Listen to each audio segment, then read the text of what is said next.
होली की आत्मा।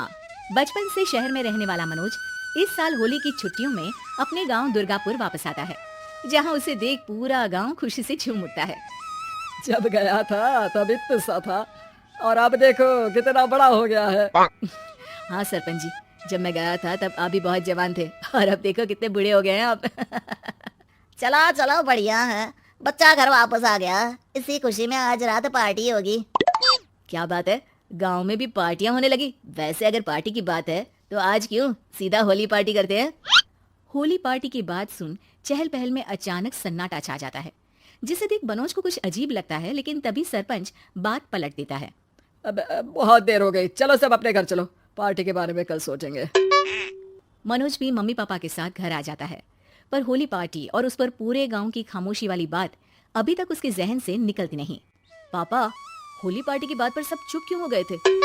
अरे होगी उनकी कोई अपनी बात, मुझे गांव की पंचायत ही थोड़ी पता है।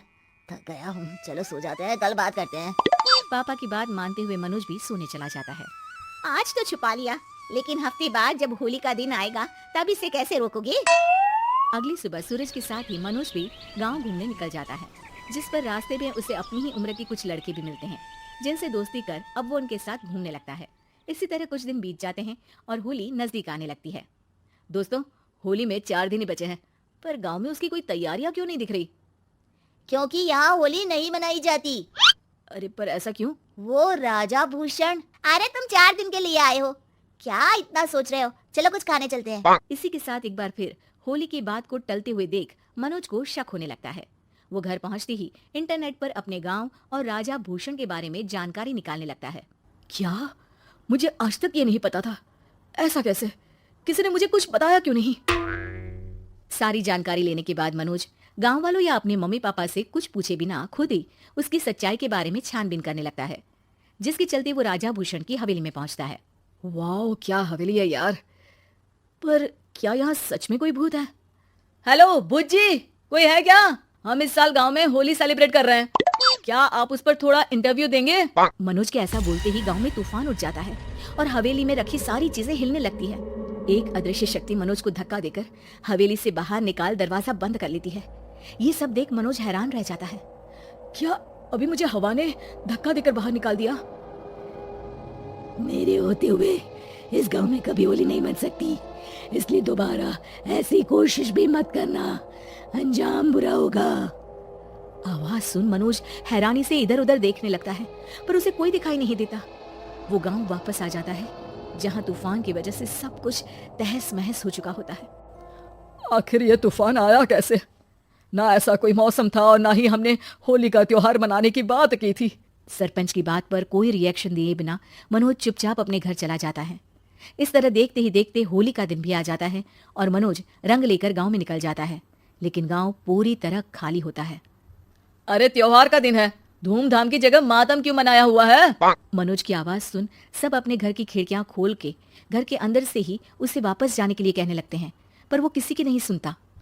तुझे पहले भी समझाया था, अगर होली खेलने की कोशिश भी की तो अच्छा नहीं होगा। अरे बात मान लो बेटा, तुम्हें सच नहीं पता। मुझे सब पता है। सालों पहले इस राजा ने एक अंधविश्वास फैलाया और आप लोग आज तक उसे मानते आ रहे हो। अरे बेटा, जब तुम पैदा भी नहीं हुए थे उससे भी बहुत पहले से इस गांव पर होली का श्राप है। अगर गांव में होली का त्योहार मनाया जाता है तो प्रलय आना पक्की बात होती है। राजा भूषण इस सब में नहीं मानते थे और त्योहार मनाने लगे, जिसके चलते होली वाले ही दिन पहले उनके बेटे की और फिर उनकी मृत्यु हो गई। तभी से गांव की रक्षा के लिए उनकी आत्मा उस हवेली में रह रही है। सबकी बातें सुन मनोज उलझन में पड़ जाता है। सोचना भी मत मनोज, अगर तुमने इस परंपरा को तोड़ने की कोशिश भी की तो उसका परिणाम इस गांव और गांव के लोगों के लिए अच्छा नहीं होगा। मुझे भी यकीन नहीं हो रहा कि आप लोग एक बेतुकी बात को मानकर सालों से रंगों के त्योहार को मातम की तरह मनाते आ रहे हो। मनोज किसी की कोई बात ना मानते हुए पूरे गांव में रंग बिखेर देता है, जिसके तुरंत बाद वहां तूफान के साथ बिजलियां गरजने लगती है। अचानक मौसम में ऐसा बदलाव देख जहां मनोज कंफ्यूजन में आ जाता है, वहीं गांव वाले डर से सहम जाते हैं।